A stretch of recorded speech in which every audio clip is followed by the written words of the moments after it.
আশীৰ্বাদ বিচাৰিছোঁ। 19টা পঞ্চায়তেৰে গঠিত 27 নম্বৰ চমৰীয়া সমষ্টিৰ এই পবিত্ৰ শুভাৰম্ভণিয়ে এক ঐতিহাসিক শুভাৰম্ভণি নিশ্চয় হ'ব।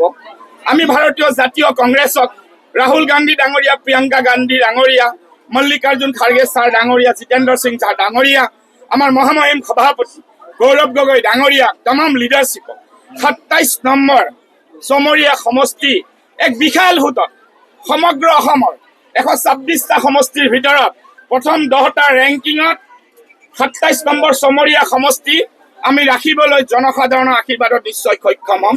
আমি উপহাৰ দিম আৰু আমাৰ বহু পৰিকল্পনা আছে আৰু আপোনালোকে মোক প্ৰেক্টিকেলি লগত পাইছে, সুখে দুখে আপোনালোকে মোক আশীৰ্বাদ দিছে।